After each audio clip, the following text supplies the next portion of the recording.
Olá, meus amigos, sejam bem-vindos mais uma vez ao canal Cidadão Celestial. Uma grande alegria poder recebê-los aqui, para juntos nós tirarmos um tempo e estudarmos a Palavra de Deus.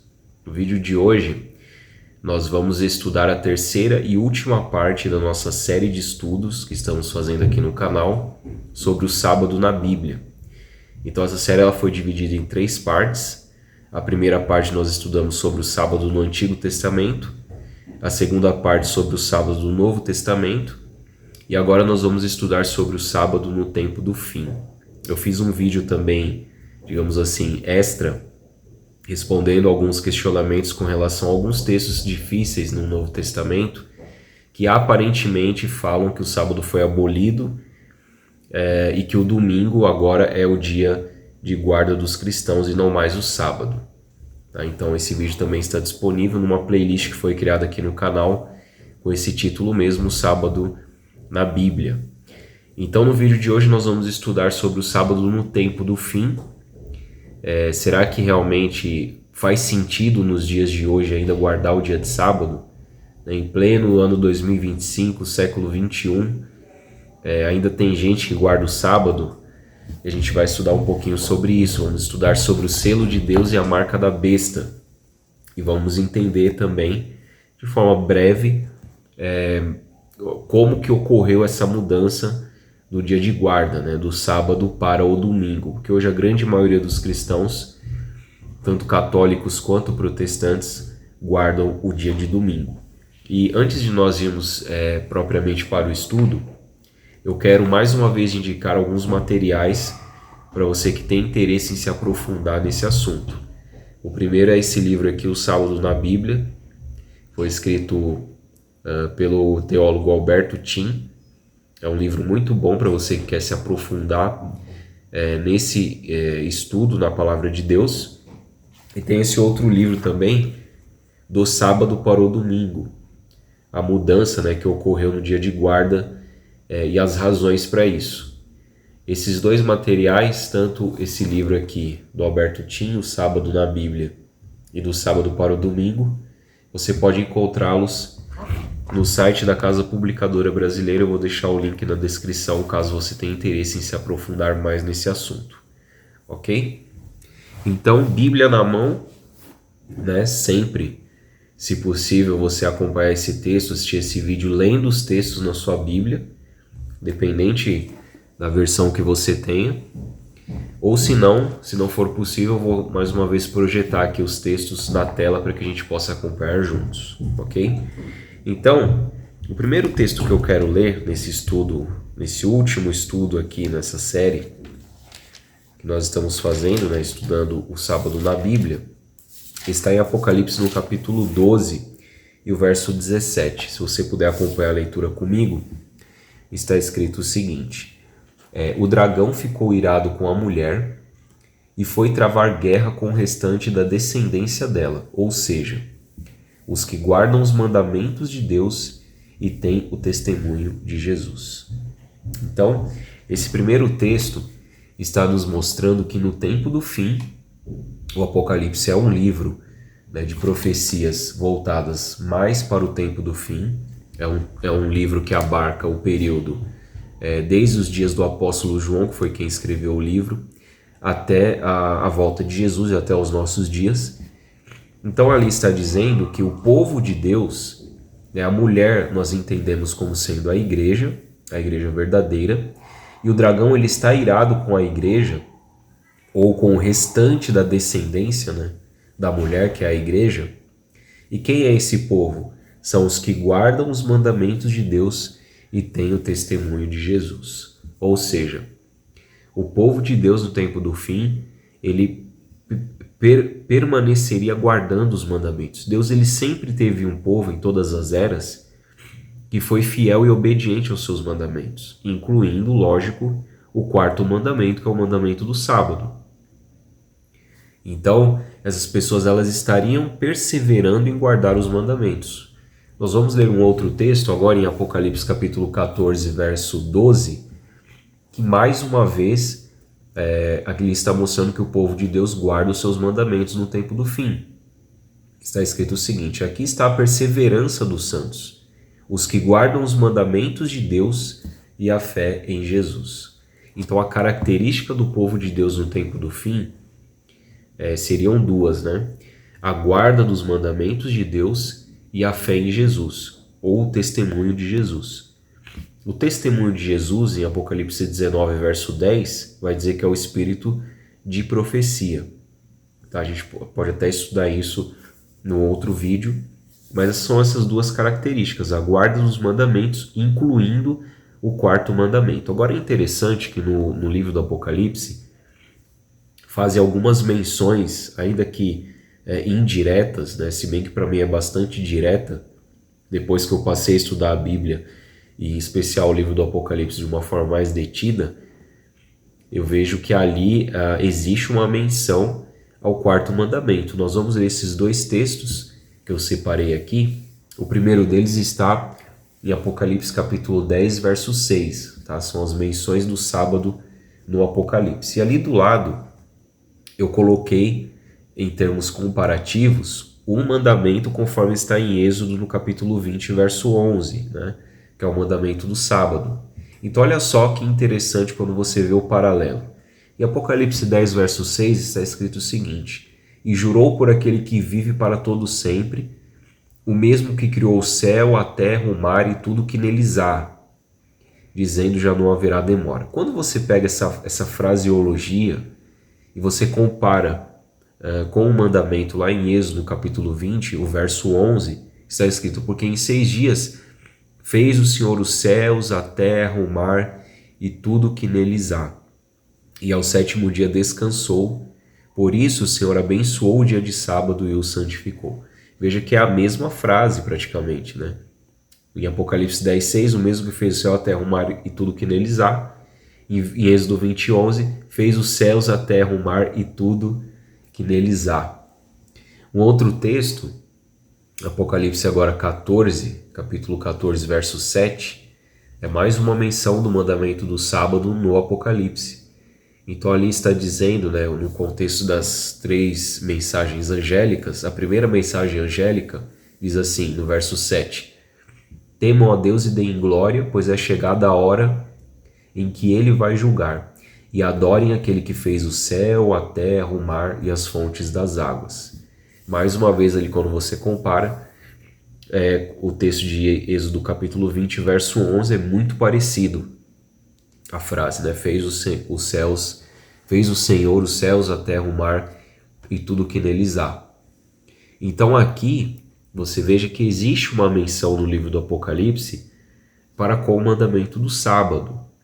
Então a gente já viu que o povo de Deus no tempo do fim, ele guarda os mandamentos de Deus, ele vai perseverar em ser obediente a Deus. Aqui em Apocalipse 14, verso 7, ele vai dizer assim, temam a Deus e deem glória a Ele.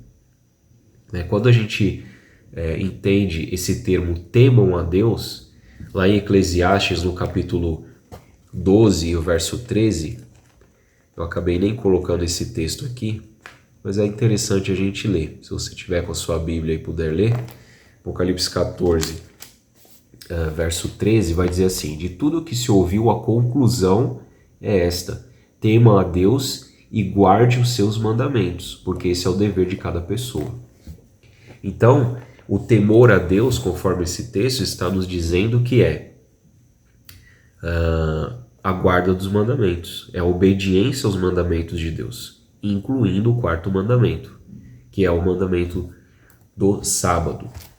Avançando então, nós já entendemos que o povo de Deus no tempo do fim, ele guarda os mandamentos de Deus, ele teme a Deus, né? Ou seja, ele obedece aos mandamentos. Já verificamos que no Apocalipse há menções diretas ao mandamento do sábado, Apocalipse 10, verso 6, Apocalipse 14, verso 7. E aqui, então, a gente vai ler esse texto em Apocalipse capítulo 7, versos 1 a 3, para nós entendermos o selo de Deus no tempo do fim. O que seria o selo de Deus, né? O que é o povo de Deus receber esse selo? Então, lá em Apocalipse 7, verso 1, diz o seguinte: depois disso, vi 4 anjos em pé nos 4 cantos da terra, segurando os 4 ventos da terra, para que nenhum vento soprasse sobre a terra, nem sobre o mar, nem sobre árvore alguma. Vi outro anjo que subia do nascente do sol, tendo o selo do Deus vivo. Ele gritou com voz bem forte aos 4 anjos, aqueles que tinham recebido o poder para causar dano à terra e ao mar. E o verso 3. Esses anjos, né, eles estavam retendo os ventos.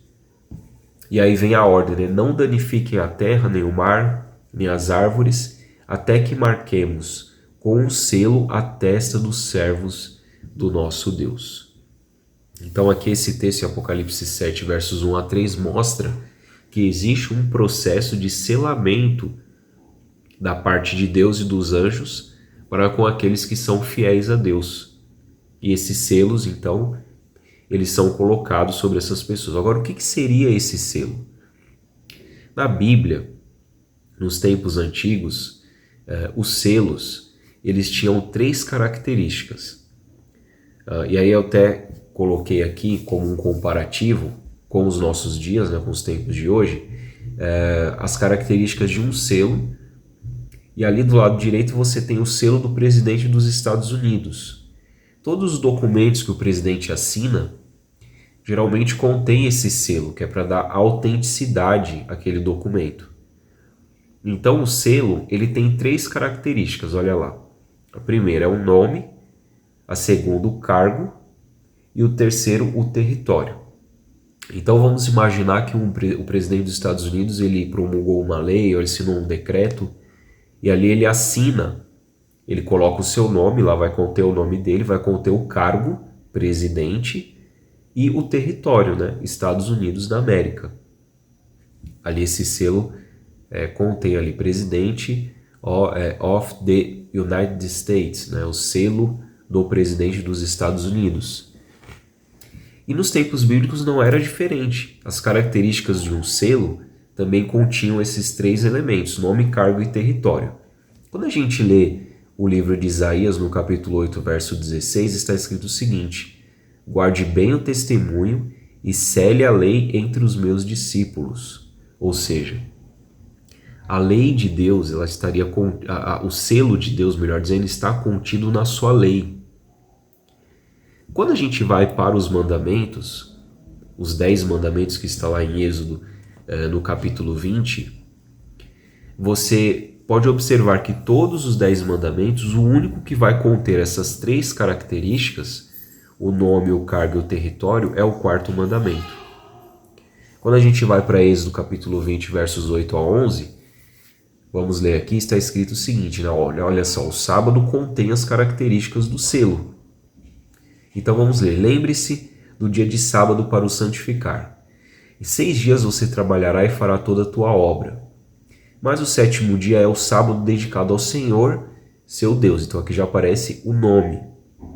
Não faça nenhum trabalho nesse dia, nem você, nem o seu servo, nem a sua filha, nem o seu servo, nem a sua serva, nem o seu animal, nem o seu estrangeiro das suas portas para dentro. Aí o verso 11.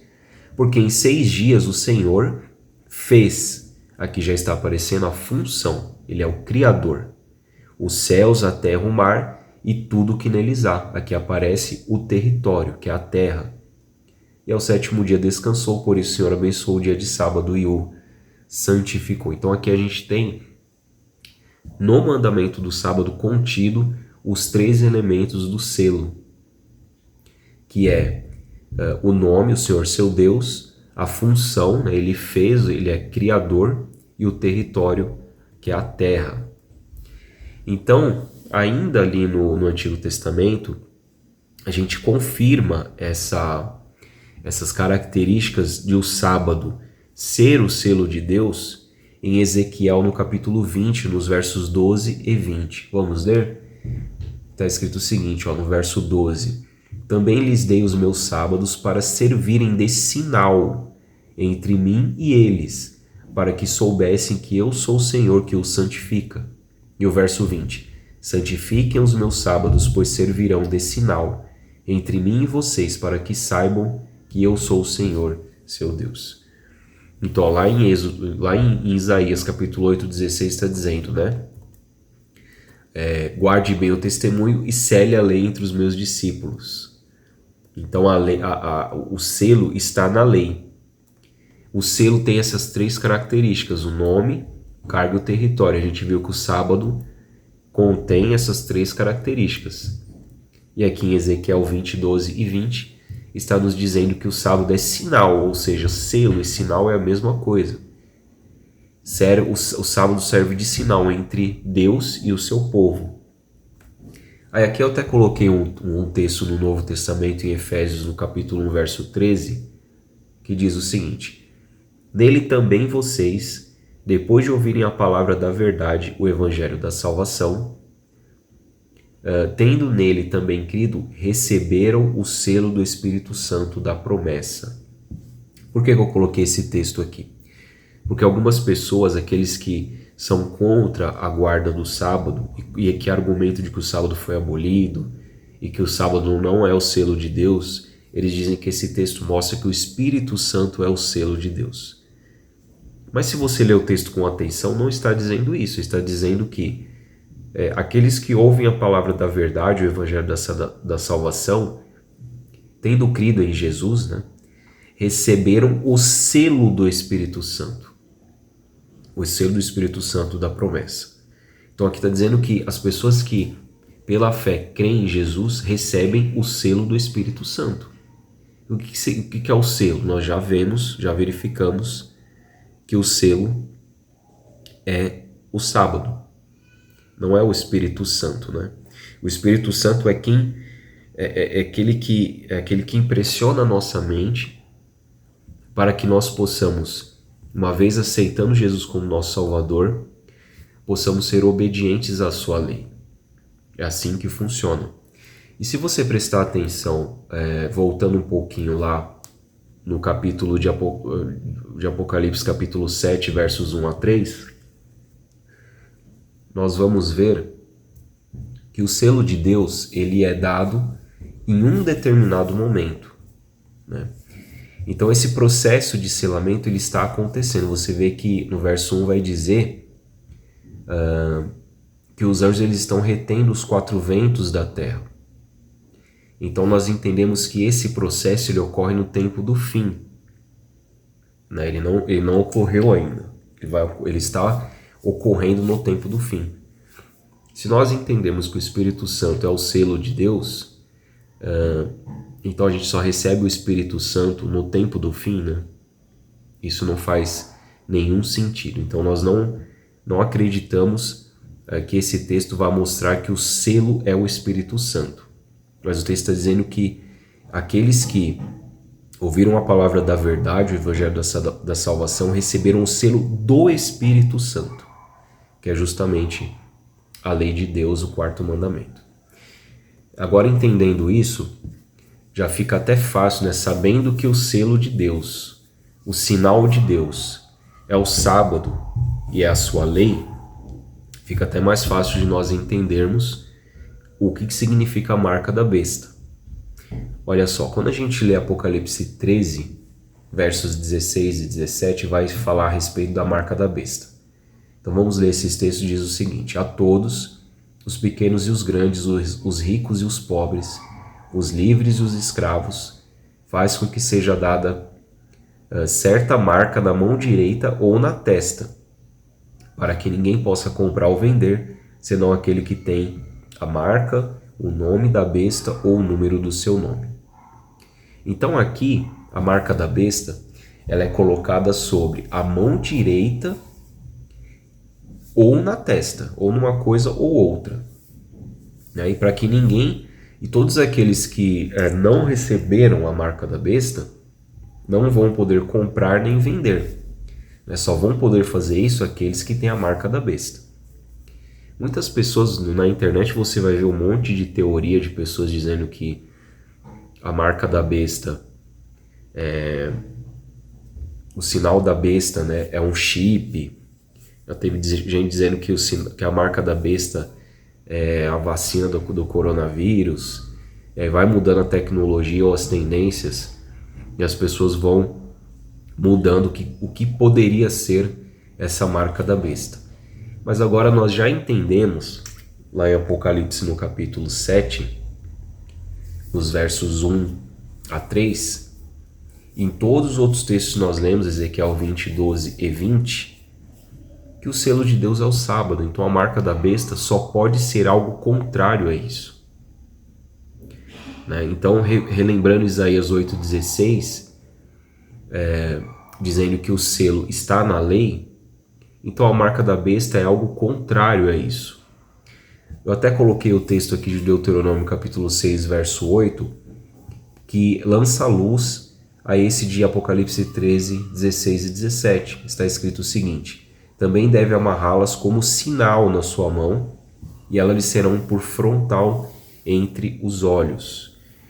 Quando você retrocede para Deuteronômio 5, você vai ver que Moisés ele está dizendo a respeito dos 10 mandamentos. Ele vai repetir, na verdade, os 10 mandamentos. E aí no capítulo 6 vai dizer que os 10 mandamentos, a lei de Deus, devem ser amarradas, né, como sinal na sua mão e serão por frontal entre os olhos. É claro que isso nós não devemos entender como sendo algo literal, mas é algo simbólico. Por quê? Quando fala que lá em Apocalipse 13, 16 e 17, que a marca da besta é dada na mão direita ou na testa, a testa é a parte, né, do cérebro onde nós tomamos as decisões, o lóbulo frontal. E a mão ela é sinal de trabalho e também de concordância. Né? Quando você concorda com algo, geralmente você dá a mão ali e aperta a mão, né? A mão direita.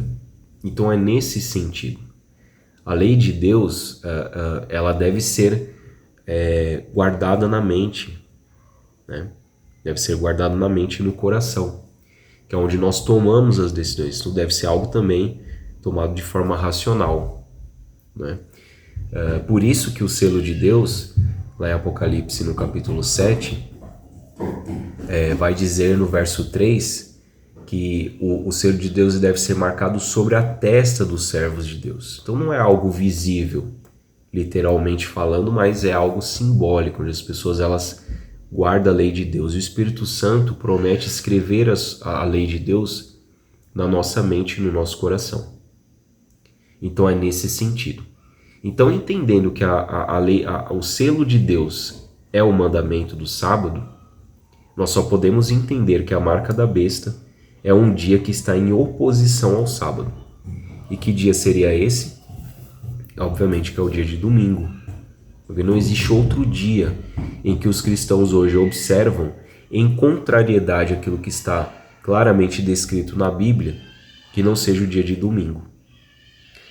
Então, essa mudança do dia de guarda, para você ter uma ideia, ela já estava profetizada na Bíblia muitos e muitos séculos, até milênios atrás. Olha só, quando a gente lê o capítulo 7, verso 25 de Daniel, ali já está descrito que haveria um poder que mudaria os tempos e a lei. Daniel 7, 25, olha o que está escrito. Ele falará contra o Altíssimo, oprimirá os santos do Altíssimo e tentará mudar os tempos e a lei. Quem seria esse poder que faria isso? Se você ler o capítulo 7 todo de Daniel, você vai ver que ali aparece um chifre pequeno, e é esse chifre pequeno que fala palavras contra o Altíssimo, oprime os santos do Altíssimo e tenta mudar os tempos e a lei. E nós entendemos que esse chifre pequeno trata-se de Roma, nas suas duas fases, né? Roma Império e Roma Papal. Então a mudança do dia de guarda ela foi feita por Roma. E os cristãos, por influência desse poder, eles acabaram deixando de lado o mandamento do sábado, e isso ocorreu gradativamente ali nos primeiros séculos da igreja, né? Da igreja primitiva, foram deixando de lado o sábado e passaram a guardar o domingo. Nem todos, né? Porque como eu disse no início, Deus sempre teve o seu remanescente, o restante, né? Dos descendentes da mulher, que guardaram os mandamentos de Deus. Deus sempre teve esse povo em todas as eras, mas a grande maioria acabou abandonando o mandamento do sábado. Existia um imperador chamado Constantino, imperador romano, que viveu ali no quarto século, que ele decretou em Roma o dia de guarda como sendo o dia de domingo. Isso ocorreu no dia 7 de março de 321. Aqui tem um trecho desse decreto dominical que foi promulgado nesse dia, 7 de março de 321, que ele diz o seguinte: que todos os juízes e todos os habitantes da cidade, todos os mercadores e artífices, descansem no venerável dia do sol. Então Constantino, ele era um adorador do deus Sol, chamado de Mitra. Ele praticava um culto chamado mitraísmo. E eles adoravam esse deus Sol no dia de domingo. Esse livro que eu mostrei para vocês no início, né, do sábado para o domingo, ele conta em detalhes essa história e como ocorreu essa mudança.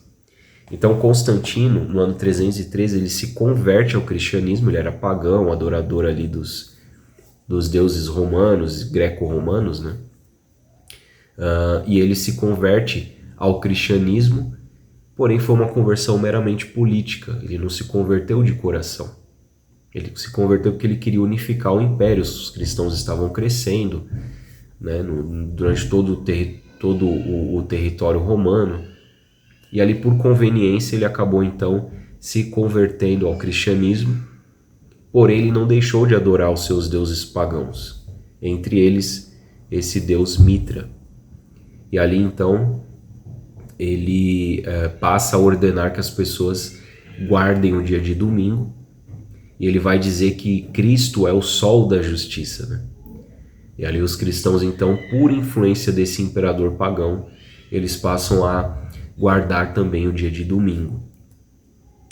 Quando a gente dá uma olhadinha nos 10 mandamentos, né, então a gente entende que Constantino iniciou esse movimento de guarda do domingo, e depois a Igreja Católica Romana abraçou, né, o dia de domingo como dia de guarda. Por exemplo, quando a gente compara os 10 mandamentos segundo a Bíblia, o que está na Bíblia em Êxodo 20, versos 3 a 17, e a gente compara com o que está no Catecismo Romano, você vai ver que houve a mudança da lei. Eles tentaram, né, mudar a lei, conforme está descrito em Daniel capítulo 7, verso 25, olha só. Então, os 10 mandamentos segundo o Catecismo, ele lá no terceiro mandamento vai dizer guardar domingos e festas, ou seja, eles tiraram o mandamento de não faça, o segundo mandamento, né, não faças para ti imagem de escultura, porque os católicos romanos, eles dizem que veneram, adoram, né, os santos e adoram as imagens, enfim. Então eles tiraram esse mandamento do decálogo e aí transferiram o dia de guarda, que era o quarto mandamento, do sábado para o domingo, passaram para o terceiro mandamento. E aí tirando um vai ficar 9, né? Então eles pegaram o 10º mandamento e eles dividiram em 2.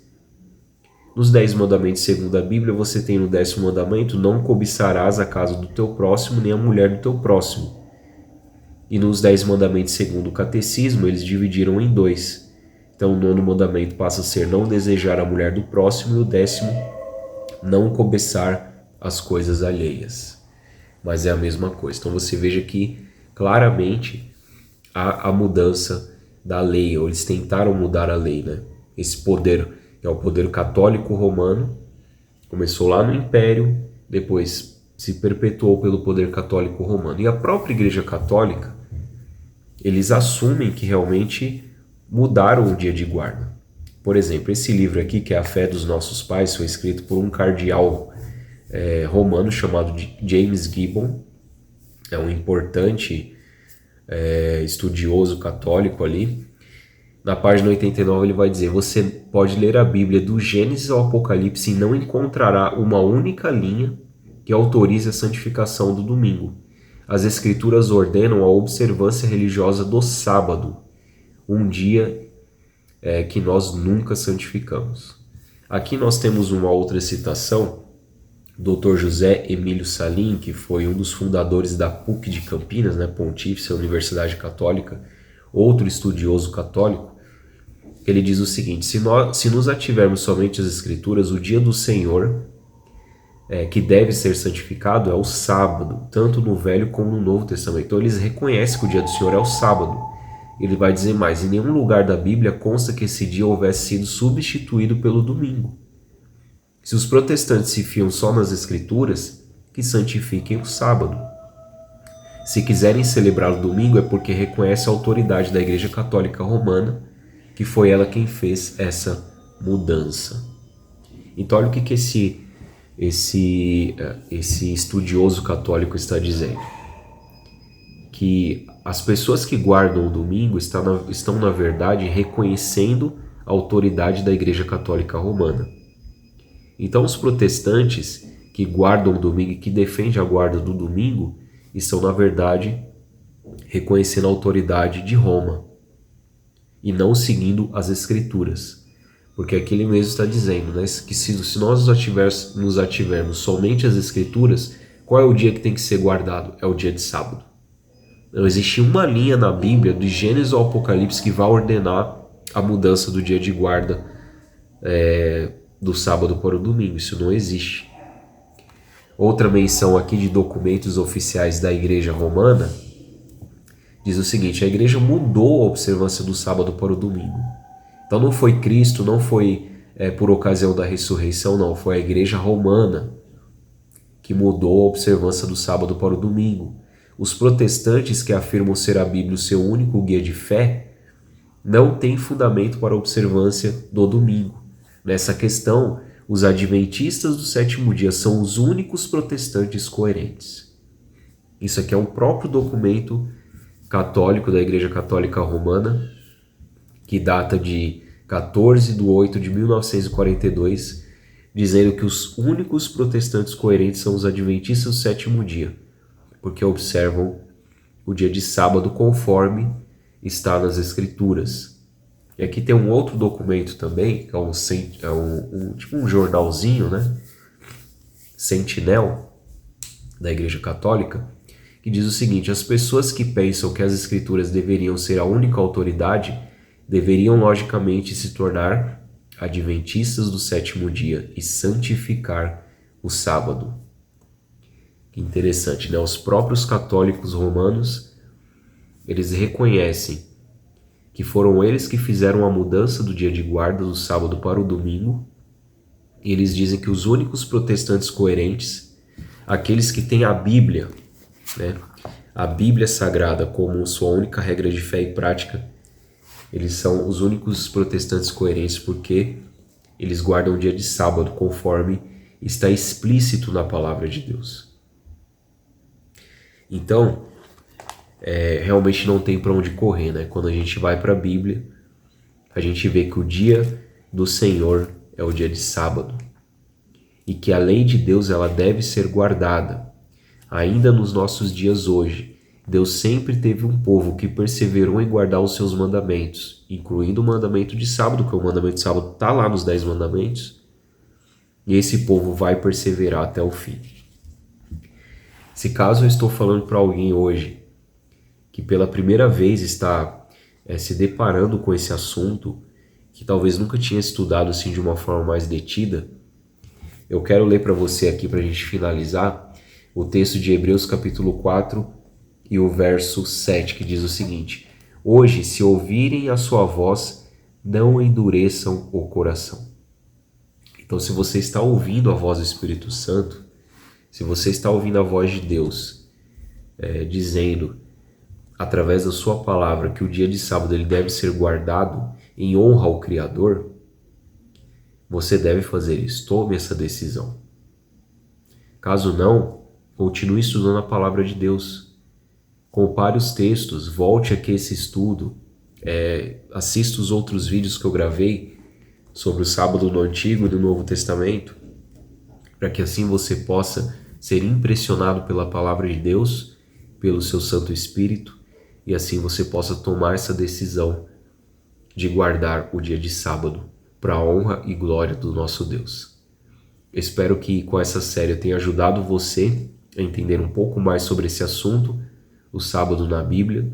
Não deixe de estudar a palavra de Deus, não deixe de estudar mais sobre este assunto e aprender mais para que assim você possa seguir os caminhos do Senhor e esperar a volta de Jesus com fé e com esperança. Um forte abraço, que Deus abençoe você e até o nosso próximo vídeo.